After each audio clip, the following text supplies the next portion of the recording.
Hello everyone, nubkeks here. Welcome back to Nub Raids. And in today's video, we are pulling shards for a few lucky viewers. We're actually starting out here on Griffin's account. And for me, I need all of you to send all the luck here, guys. Send all the luck. Griffin, he's been playing for 50 days, and he's a complete free-to-play player. Actually, not even 50 days. He's been playing for 48 days. He missed a couple in there. He's got Deliana, but that's it. He has no other legendaries, and he has very few epics, although he does have some good ones. He's got Ugo. Two-Hack is actually great early game. Rector Drath, he's got Farrakhan.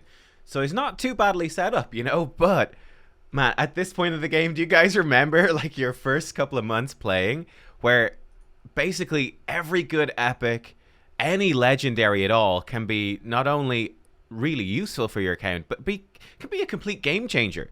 Can be an absolute complete game changer. And if you want to do some fun maths as well, let's get Google over here. Here we go, Google. So if we want to figure out what are the chances of getting a legendary, we've got a 1% chance per shard.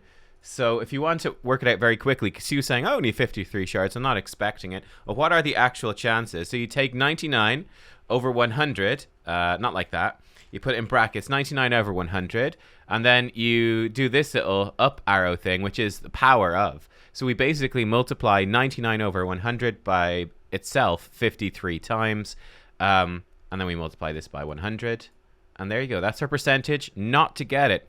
So it's fun. With probability, it's actually easier to work out your chance not to get something than it is to get your chance to get something. So in this case, we work that out. We have a 58.7% chance not to get a legendary, which means that we've got, if we take 100 minus 58.7, bit of maths here to really, you know, just to make the video more exciting. Got a 41.3% chance to get at least one legendary. You could get more. Obviously, that's very unlikely. Most of that 41.3 would be one legendary. But what I'm saying is there's a decent chance, so don't worry. Let's dive in. Here we go. We're going to pull 10 to open it up right here. Come on. Oh my goodness. 41. Okay. Unfortunately, Eriel's kind of rubbish, but 41% chance comes in huge. What do you know, guys? We got a legendary. And like I said, Eriel is pretty rubbish. But look, this early in the game, he's gonna be a bit of a monster, right? Like, we're probably going up in arena. We're gonna be going up against a lot of players that have their starter champions who are all blue affinity. They're gonna have maybe that Rector Drath in there. They're gonna have a Deliana in there. You know what? Against those three champions, Eriel's gonna destroy. So for this early point in the game, he could actually be a monster, right? Steals all buffs from an enemy, attacks a target, extra chance to crit. He's got 30% extra chance to crit on everything. Triple hitter here that can ignore defense. And then again, extra chance to crit. You know what? Again, late game, he's completely useless. But at this early point in the game where you're even struggling to get people with enough crit rate, you know, he only needs 70% crit rate total.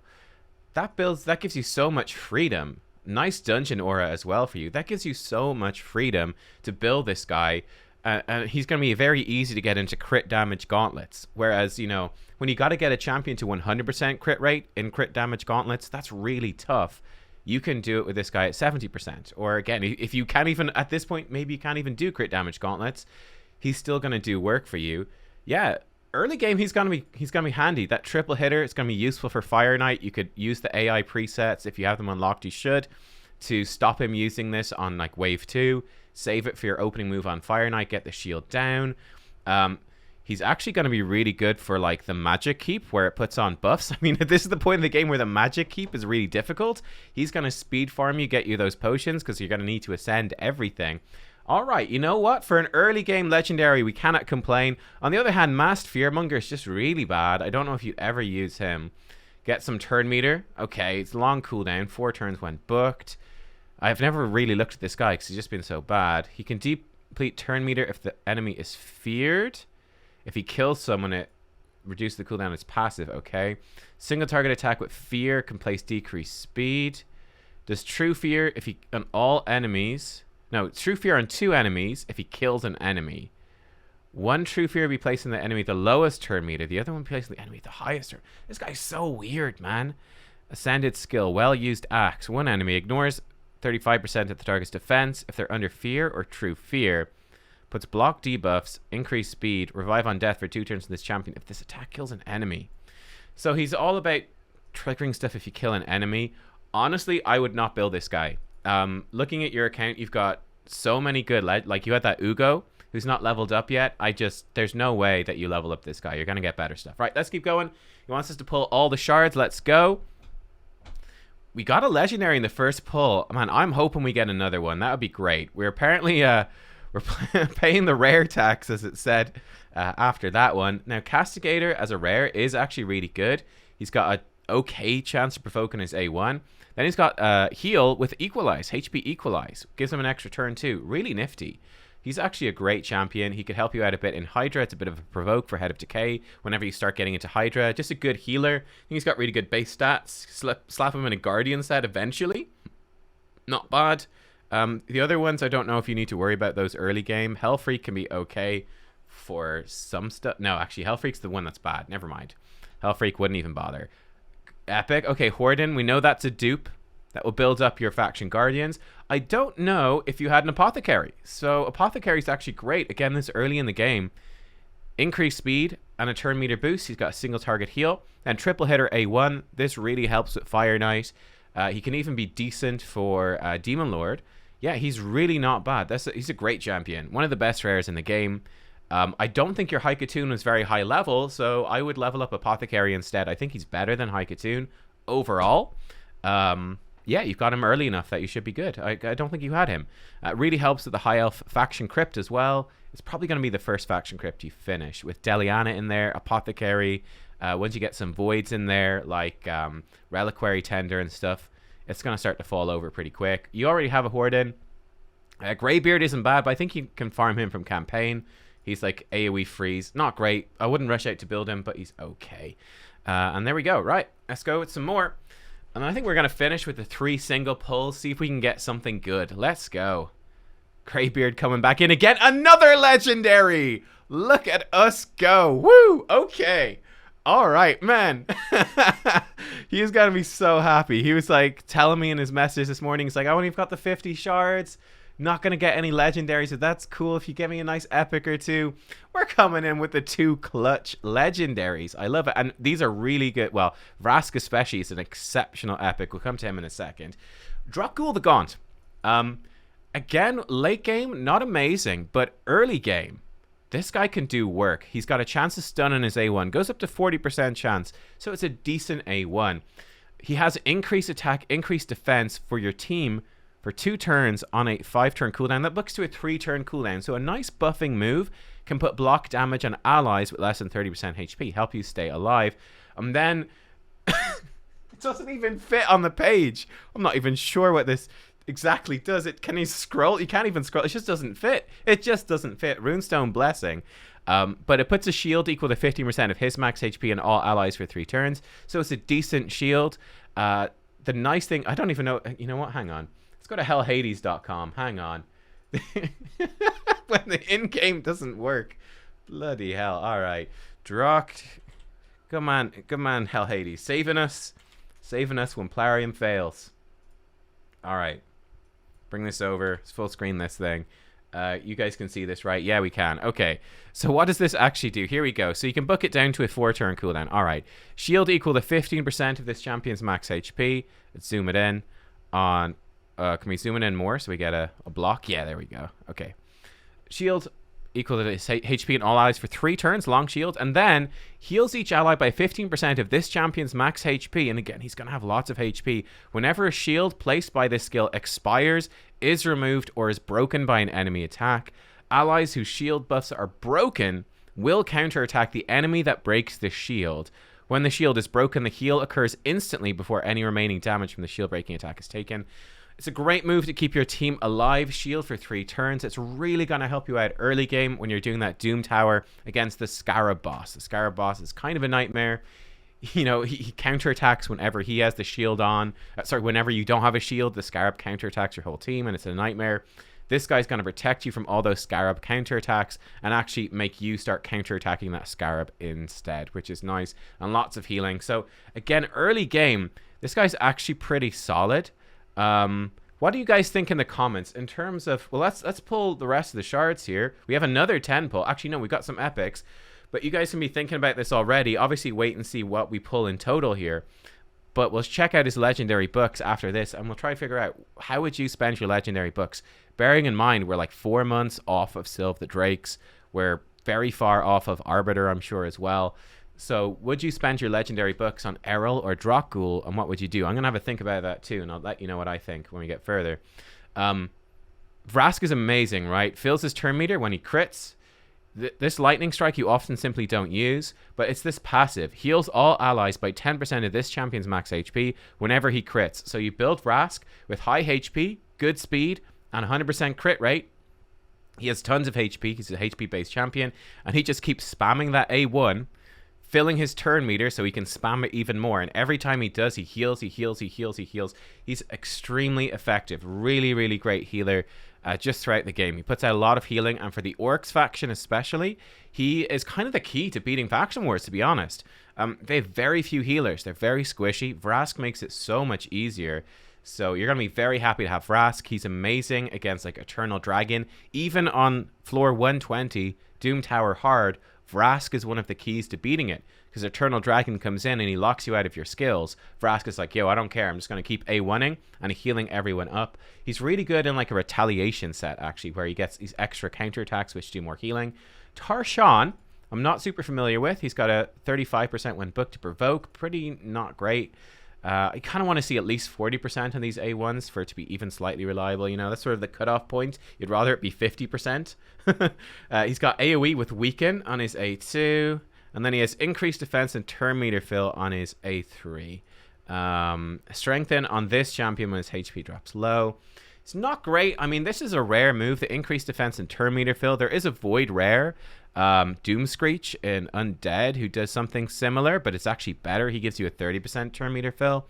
I wouldn't be rushing out to build this guy. AoE weaken, like the increased defense. He seems okay, but only okay. It could be helpful for some demon spawn faction crypts and stuff, but not rushing out to build him.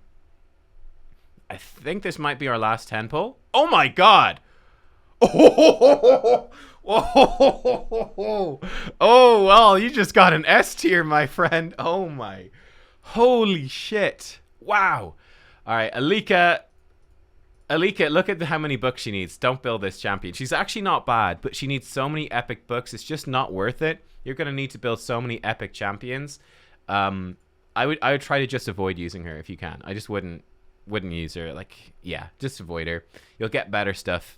By the time you got the luxury to 6-star a damage dealer for barbarians, you'll have something better. Candraphon. Wow, dude. So Eriel's going in the vault. Candraphon is your boy. Force damage. Actually, Eriel's still good for that magic heap and all that. But man, Candraphon, unbelievable. This A1, extra hit if the target's under any buff. This is one of the hardest hitting A1s in the game. This rips people apart. Butcher's Glee, his A2, AoE attack that gives him an extra turn if he kills an enemy. So, typically speaking, he's going to come in, AoE nuke the enemy team in arena, and then, yeah, maybe their Arbiter survives, and then he just strolls in and is like, bam, bam, smack her around with his extra turn and just take her out. He does have this cool A3 where he gives himself all these buffs. We're typically just going to disable this move in arena so he doesn't do it. But in PvE content, this can be very useful. He can really buff himself up. And it means you don't need to bring like an increased attack champion with you, which is huge.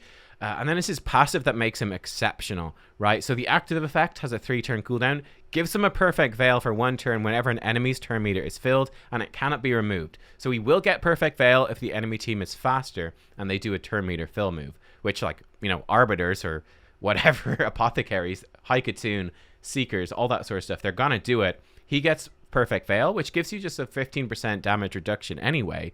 So you got the perfect veil damage reduction. Then he takes 40% less damage on top of that while under veil or perfect veil. And he does 40% more damage while attacking under that veil or perfect veil, which is just absolutely insane. It's nuts. He hits so hard and he's so tanky. He's a good affinity against a lot of the nukers as well, which is really going to help you out.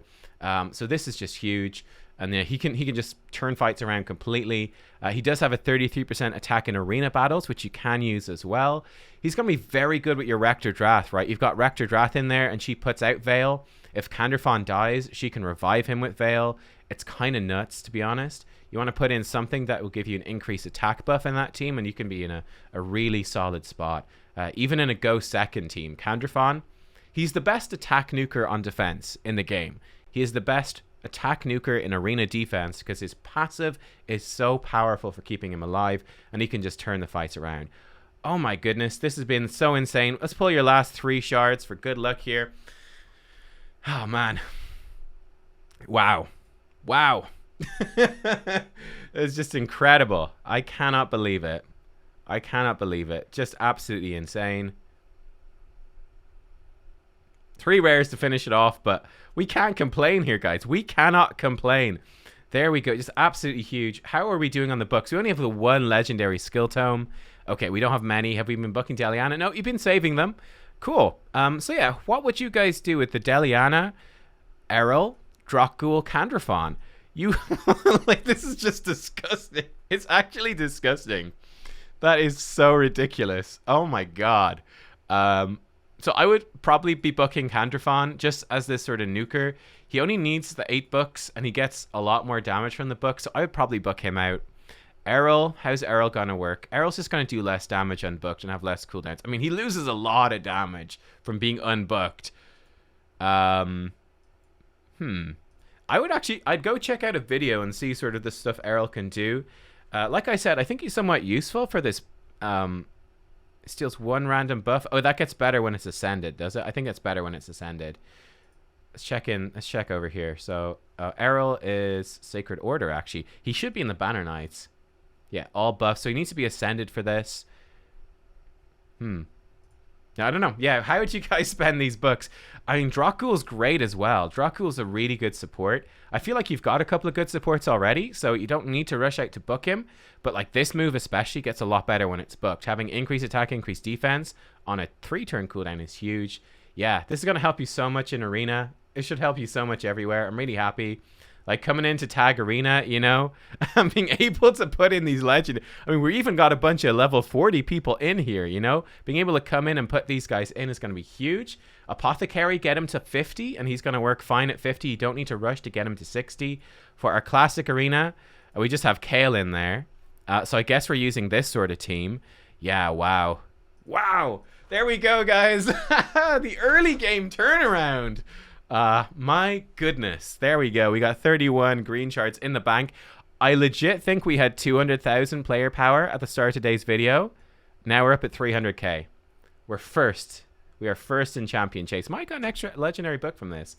Amazing. Guys, I hope you enjoyed the video. I think I'm actually going to cut it there. I will pull shards for a couple of other guys. And oh, we got a legendary book. That's so good. Oh my god. Wow. Amazing. I'll probably put up the other shard pulls as member exclusive videos because I think this one is so good. Or maybe I'll do a second video. I think this video is just too good. This needs to stand alone. There we go. Hope you enjoyed. Hope you guys have similar luck as well. I'll see you all next time. Bye-bye.